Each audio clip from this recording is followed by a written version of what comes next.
21세대 세계 복음화를 위한 세계 한인 크리스천 성경 사경에 참여하신 여러분들을 주의 이름으로 환영합니다. 성경의 복음, 성경의 전도 제27강을 주제로 29변의 강사님이 각각 다른 화두로 말씀을 나누는데 8번째 화두인 주로 여러분과 말씀을 나누게 되었습니다. 요즘 우리는 팬데믹, 우한 폐렴으로 힘겹게 살고 있습니다. 그 외에 오늘날 세상에서 일어난 사건들은 주님의 재림이 얼마 남지 않은 시대를 살고 있음을 깨닫게 합니다. 우리는 죄를 이해하기 전에 나는 누구인가를 먼저 이해해야만 합니다. 나는 누구입니까? 창세기 1장 1절 말씀은 태초에 하나님이 천지를 창조하시니라고 말씀하시며 27절 말씀에서 하나님이 자기 형상 곧 하나님의 형상대로 사람을 창조하시되 남자와 여자를 창조하시니라고 말씀하십니다.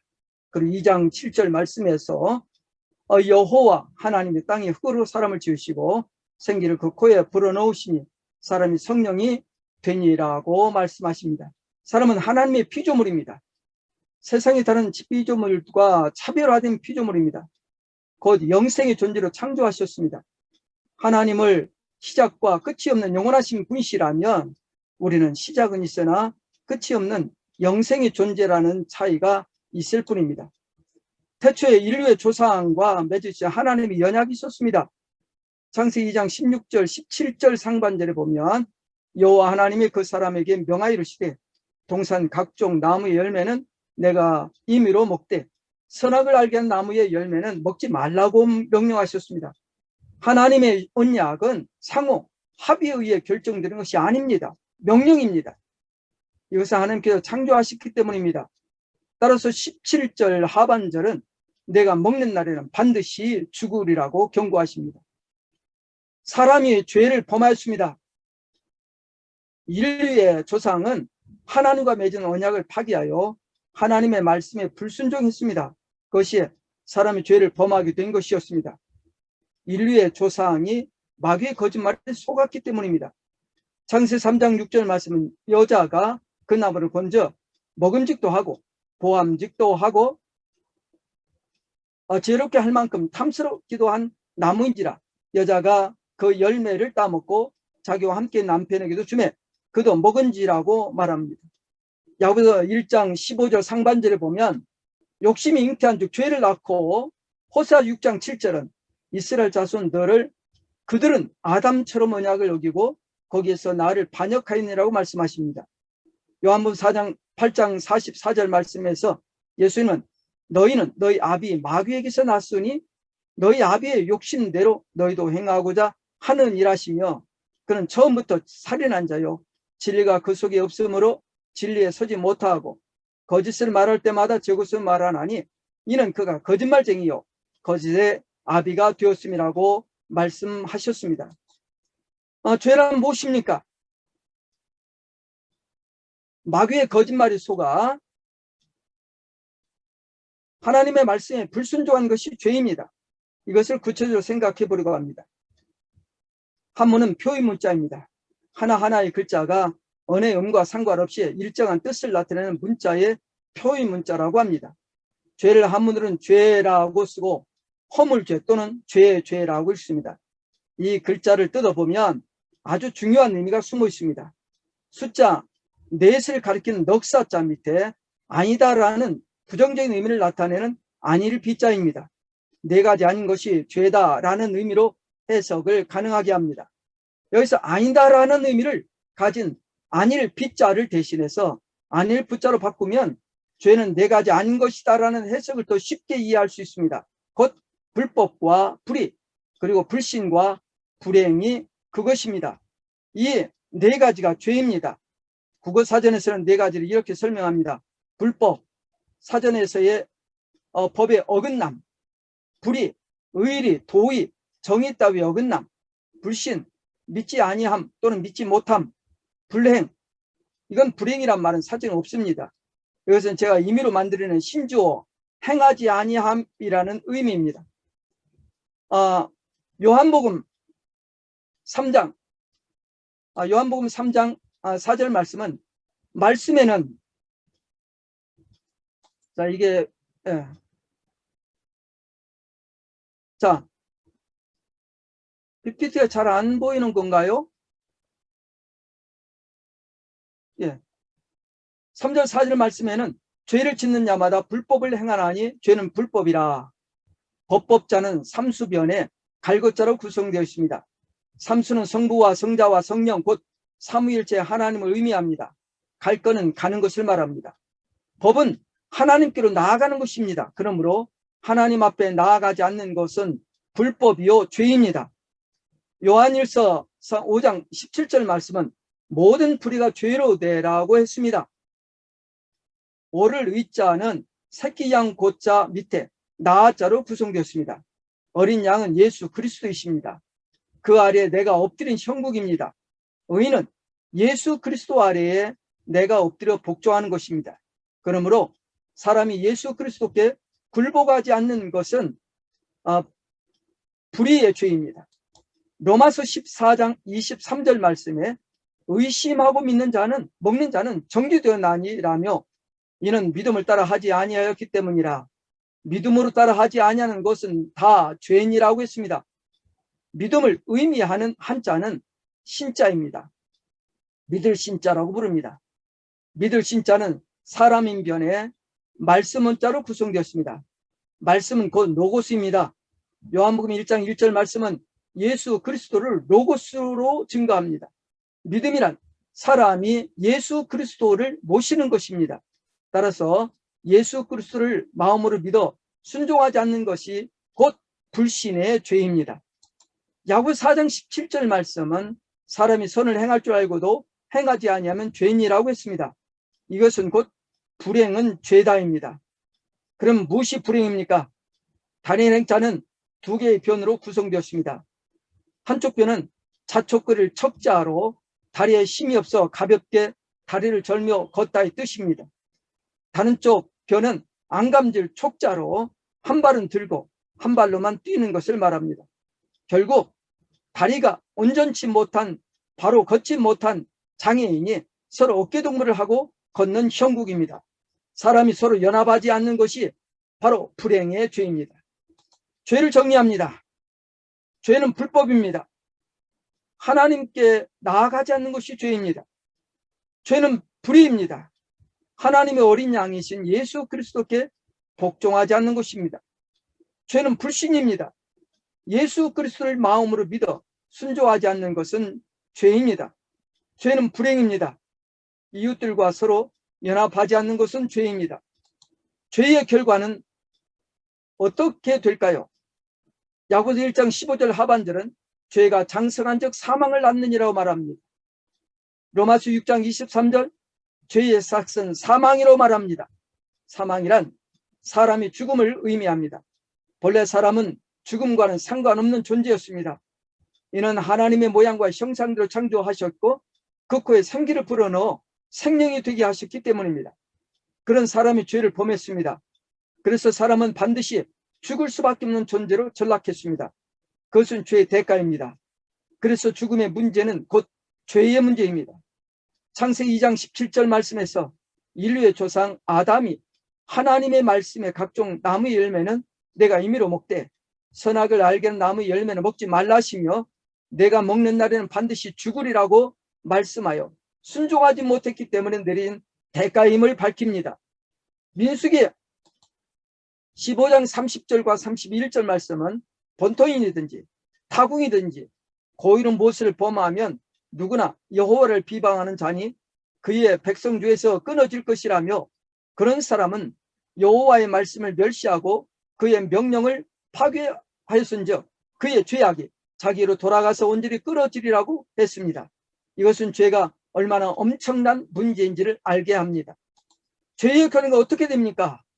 로마서 3장 23절은 모든 사람이 죄를 범하였음에 하나님의 영광이 이르지 못한다고 말했습니다. 이사야 59장 2절은 오직 너희 죄악이 너희와 너희 하나님 사이를 갈라놓았고 너희 죄가 너희 얼굴을 가리어서 너희에게서 듣지 아니한 게 함이라고 말씀하십니다. 모든 죄의 결과는 동일합니다. 하나님께는 크고 작은 죄, 무겁고 가벼운 죄를 차별하지 않습니다.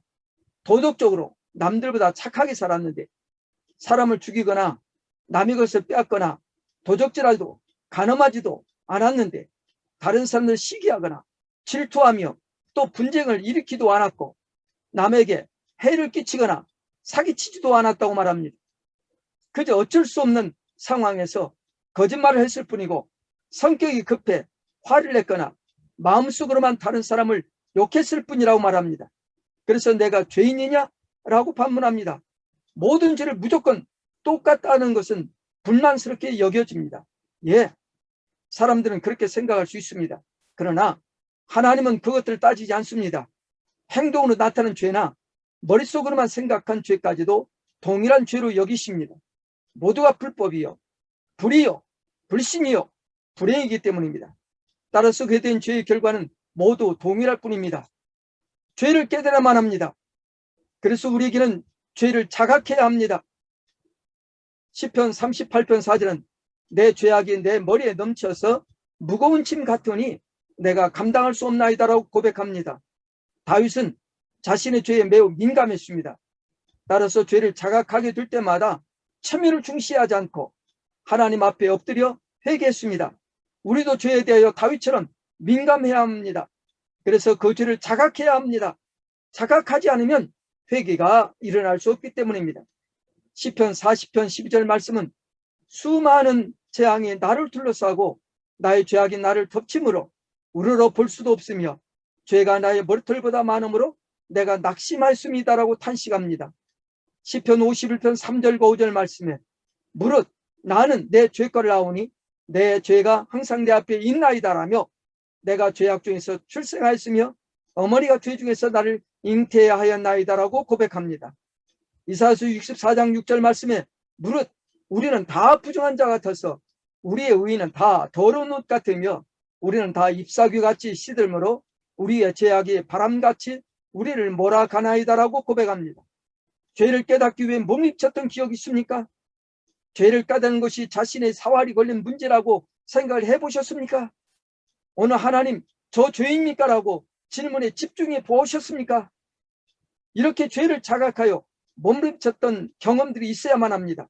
그런 경험이 우리를 죄로부터 멀어지게 할 수 있기 때문입니다. 죄의 자각이 없으면 죄로부터 멀어질 수 없습니다. 죄의 심각성을 자각해야만 합니다. 이것은 죄의 실체를 알고 그것의 결과를 아는 일이 되기 때문입니다. 그러나 모태신앙자들이나 오랫동안 기독교적인 분위기에 살아온 사람들은 이것을 태만히 여길 때가 적지 않습니다. 항상 코람데오, 즉 하나님 앞에서 대면하는 삶을 소홀히 여겨지기 때문입니다. 신앙은 습관이 아닙니다. 날마다 갱신되어야 하는 것이, 날마다 갱신되는 자각의 연속이야만 합니다. 날마다 자각하여 깨닫지 못하면 신앙을 지키거나 유지하는 것은 매우 어렵습니다. 자신이 죄인이라는 사실을 인식하는 것은 교회에서 나는 죄인이다라는 말을 너무 많이 들어서 내적인 내성이 생겨 둔해질 수 있기 때문입니다. 성경이 그렇다고 하니까, 교회에서 목사님이나 교사들이 그렇다고 말하니까 항상 그러려니 하고 가볍게 여겨질 수 있기 때문입니다. 죄를 깨닫게 되면 이제는 그 죄를 회개해야만 합니다.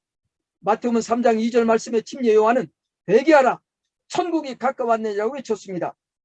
4장 17절 말씀에 예수님께서도 공생애를 시작하시면서 가장 먼저 전파하신 말씀이 회개하라 천국이 가까웠느니라 했습니다. 마가복음 6장 12절 말씀에 예수님의 제자들은 나가서 회개하라고 전파했다고 증거합니다. 사도행전 17장 30절 말씀은 알지 못하던 시대에는 하나님이 간과하셨거니와 이제는 어디든지 사람에게 다 명하사 회개하라 하셨으니라고 말씀합니다. 회개를 단순히 자신의 죄를 자각하여 그것을 죄로 인정하는 것으로 끝난다면 그것은 진정한 회개가 아닙니다. 자신이 인정한 죄의 행동을 고쳐야만 합니다. 그런 행동으로부터 돌이켜야만 합니다. 그것이 진정한 회개입니다. 뉘우치고 고치는 것이 진정한 회개입니다.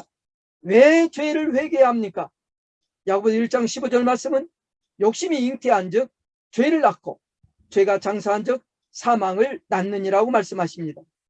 요한일서 3장 8절 말씀은 죄를 짓는 자는 마귀에게 속하나니 마귀는 처음부터 범죄함이라며 하나님의 아들이 나타나신 것은 마귀를 멸하려 하심이라고 했습니다. 죄의 배경에는 항상 마귀가 있습니다. 마귀를 경계하는 일은 회개밖에 없습니다. 죄를 인정하여 고백하고 그 죄를 반복하지 않는 것이 마귀를 경계하는 일입니다. 베드로전서 5장 8절의 말씀은 근신하라 깨어라고 충고하며 너의 대적 마귀가 우는 사자같이 두루다니며 항상 삼킬 자를 찾는다고 경고합니다. 사도행전 8장 28절 말씀에 무당 출신 시몬에게 사도 베드로는 내가 보니 너는 악독이 가득하며 불의에 매마 되었다고 책망합니다. 여기서 우리는 죄의 속성 두 가지를 발견합니다. 곧 악독과 불의입니다.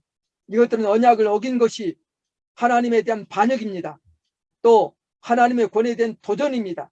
하나님의 거룩함을 훼손한 일이 됩니다. 이사야서 59장 2절 말씀은 오직 너희의 죄악이 너희와 너희 하나님 사이를 갈라 놓았다고 말씀하십니다.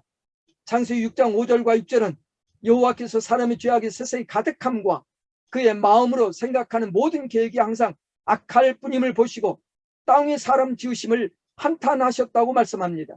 그 결과로 하나님께서는 노아 시대에 홍수로 세상을 심판하셨고 소돔과 고모라도 유황불로 심판하셨으며 장차 이 세상도 심판하실 것입니다. 우리는 그때를 대비해야만 합니다. 모든 죄의 문제 해결자는 오직 예수 그리스도뿐이십니다. 마태복음 1장 21절 말씀은 아들 낳으리니 이름을 예수라 하라. 이는 그가 자기의 백성을 그들의 죄에서 구원할 자라고 말씀하십니다. 요한복음 1장 29절 말씀은 요한은 예수님께서 자기의 나오심을 보고 이르기를 보라 세상 죄를 지고 가는 하나님의 어린 양이라고 선포합니다. 로마서 5장 8절과 9절 말씀은 우리가 아직 죄인 되었을 때에 그리스도께서 우리를 위하여 죽으심으로 하나님께서 우리에 대한 자기의 사랑을 확정하셨느니라며 그러면 이제 우리가 그의 피로 말미암아 의롭다 하심을 받았으니 더욱 그로 말미암아 진노하심에서 구원을 받을 것이라고 말씀하셨습니다. 로마서 5장 18절과 19절 말씀은 한 범죄로 많은 사람이 정죄에 이른 것 같이 한 의로운 행위로 말미암아 많은 사람의 의롭다 하심을 받아 생명에 이르렀느니라며 한 사람이 순종하지 아니함으로 많은 사람이 죄인 된 것 같이 한 사람이 순종하심으로 많은 사람이 의인이 되리라고 말씀하십니다. 에베소 2장 1절은 그는 허물과 죄로 죽었던 너희를 살리셨다고 말씀하십니다. 다시 한번 로마서 6장 23절 말씀을 살펴봅니다. 죄의 삭은 사망이오라며 이어서 하나님은 사는 그리스도 예수 우리 주 안에 있는 영생이라고 말씀하십니다. 사도행전 4장 12절 다른 이로서는 구원을 받을 수 없나니 천하 사람 중에 구원을 받을 만한 다른 이름을 우리에게 주신 일이 없다고 말씀하십니다. 요한복음 16장 33절 말씀에 예수님은 세상에서는 너희가 환난을 당하나 담대하라 내가 세상을 이겼다고 선포하셨습니다. 이사야 53장 5절 말씀에서 그리스도의 대속하심에 대한 개념이 분명하고 정확하게 증거됩니다. 이르시기를 그가 찔림은 우리의 허물 때문이요 그가 상함은 우리의 죄악 때문이라며 그가 징계를 받음으로 우리는 평화를 누리고 그가 채찍에 맞음으로 우리는 나음을 받았다라고 했습니다. 그리고 6절에서 우리는 다 양 같아서 그릇 행하여 각기 제 길로 갈건을 여호와께서는 우리의 모두의 죄악을 그에게 담당시키셨도다라고 증거합니다. 이는 곧 하나님께서 예수 그리스도에게 우리의 죄를 친히 담당시키셨음을 말씀합니다. 그리고 11절 말씀에서 그가 자기 영혼이 수고한 것을 보고 만족하게 여길 것이라고 말씀하셨고 이어서 나의 의로운 종이 자기 지식으로 많은 사람을 의롭게 하며 또 그들의 죄악을 친히 담당하리로다 라고 말씀하여 우리 모두의 모든 죄의 문제를 완전히 해결해 주실 것을 증거했고 이것을 예수 그리스도께서 성취하셨습니다. 예수 그리스도의 피는 하나님의 위대한 능력입니다. 그 피가 모든 일의 과거, 현재, 미래의 모든 죄를 영원히 그리고 완벽하게 해결하셨습니다. 예수 그리스도의 보혈은 우리의 모든 죄를 영원히 속량하신 능력입니다.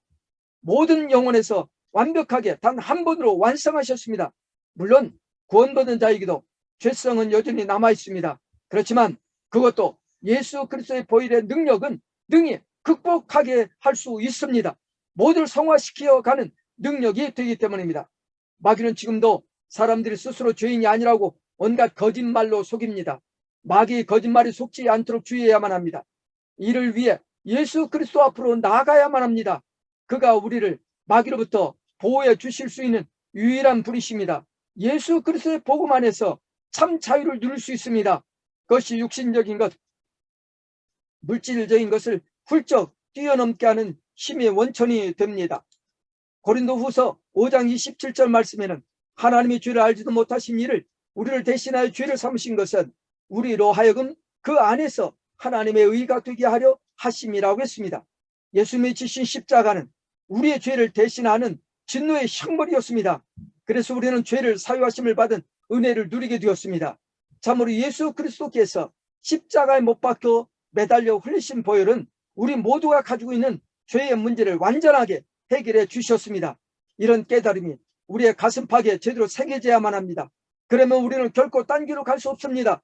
예수 믿으면 영적인 문제가 해결되고, 정신의 문제가 해결되고, 육신의 문제가 해결되고, 가정의 문제가 해결되고, 또 다른 만사가 해결됩니다. 예수님께서 십자가에 못 박혀 죽으시고 무덤에서 사흘 만에 부활하시면 모든 인생의 문제를 완벽하게 해결하십니다. 그렇지만 우리에게 더 중요한 것이 있습니다.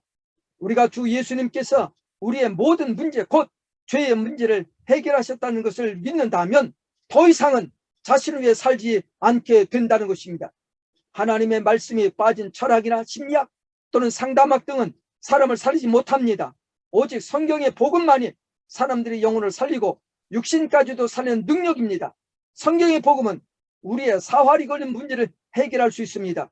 성경의 복음은 사람들로 하여금 교회에 다니게 하는 것을 중요하게 여기지 않고 예수를 믿어도 제대로 믿게 하는 동력이 됩니다.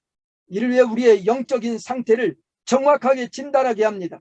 그래서 성경의 복음은 자신을 철저하게 죄인이라는 사실을 자각하게 하고 그것을 주 예수 그리스도 앞에 회개하게 하여 다시는 죄의 자리에 빠지지 않도록 자신의 삶을 엄격하게 고쳐가는 성화의 삶을 살아가게 합니다. 마태복음 26장 28절 말씀은 예수님께서 제자들과 함께 하신 최후의 만찬에서 잔을 놔두시며 이르시기를 이것은 죄 사함을 얻게 하려고 많은 사람을 위하여 흘리는 나의 피, 곧 언약의 피라고 말씀하십니다. 예수 그리스도께서는 우리의 죄를 대신하여 십자가에 못 박히사 피를 흘려 주셨습니다. 그가 흘리신 피는 이미 하나님께서 약속하신 언약의 피였습니다. 우리는 그 피로 말미암아 죄에서 사유함을 얻었고 영원한 생명의 구원을 보장받았습니다. 이제 말씀을 맺으려고 합니다. 예수님은 그리스도, 모든 죄의 문제를 해결하신 유일한 분이십니다. 마라나타.